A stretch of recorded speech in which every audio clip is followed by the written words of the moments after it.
Le partage du savoir a toujours joué un rôle important pour notre survie. Pour plus de 60% de la population mondiale qui vit de l'agriculture, partager des informations peut être déterminant quand il s'agit de savoir s'il est trop tôt ou trop tard pour planter. Savoir où placer les sources d'alimentation en eau, apprendre à réagir aux catastrophes et s'adapter aux défis posés par le climat. Dans les régions les plus diverses de la planète, où les écosystèmes sont souvent fragiles, avec un accès limité à la presse écrite ou en ligne, les communautés rurales ont développé leur propre réseau pour transmettre les informations essentielles. Ces systèmes se sont avérés fondamentaux pour protéger les vies et les moyens de subsistance tout au long de la crise du Covid-19. Pour enrayer la propagation du virus, une grande partie de la population mondiale a dû se confiner. Pour que ces personnes puissent être en sécurité, les travailleurs agricoles ont quant à eux dû continuer de travailler pour produire de la nourriture, s'exposant ainsi que leurs familles au risque de transmission.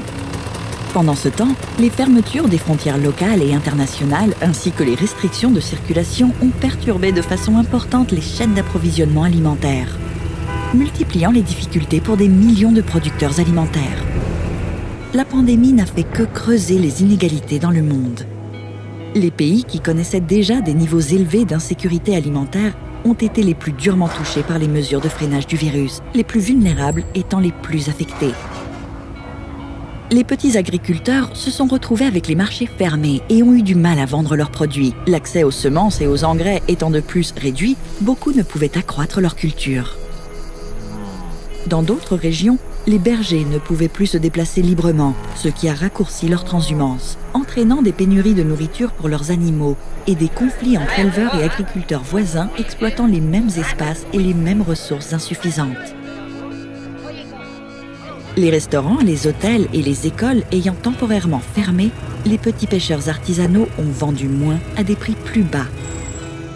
Les femmes, responsables de 60 à 80% de la production alimentaire dans les pays du Sud, ont été impactées de façon disproportionnée par la pandémie. Dans certaines régions, beaucoup d'entre elles ont accepté de travailler plus pour compenser la perte de revenus de leur mari. Elles ont également dû prendre en charge les membres du foyer qui tombaient malades. Malgré les perturbations au niveau de l'alimentation, les populations confinées devaient continuer de manger. Le défi consistait à veiller à ce que les producteurs alimentaires et autres travailleurs agricoles puissent continuer de mener leur vie tout en sachant comment se protéger contre le Covid-19 et comment éviter de transmettre le virus le long de la chaîne d'approvisionnement alimentaire. En traduisant les directives de sécurité Covid-19 dans les langues locales et en les adaptant aux contextes locaux, l'Organisation des Nations Unies pour l'alimentation et l'agriculture s'est ralliée aux ONG et aux dirigeants communautaires pour tirer parti de systèmes de partage de connaissances éprouvés et fiables. Au moyen de stations de radio, séances de formation itinérantes, écoles d'agriculture et groupes de résolution des conflits, ils ont contribué à sensibiliser la population et à combattre la diffusion de fausses informations, en veillant à ce que les messages de prévention atteignent les producteurs alimentaires au-delà des grandes villes. Alors que la pandémie se poursuit et en prévision de crises futures, il est important de continuer à soutenir le pouvoir de l'action communautaire et du partage des connaissances afin d'ouvrir la voie vers des systèmes alimentaires plus forts et plus localisés et vers des communautés encore plus résilientes.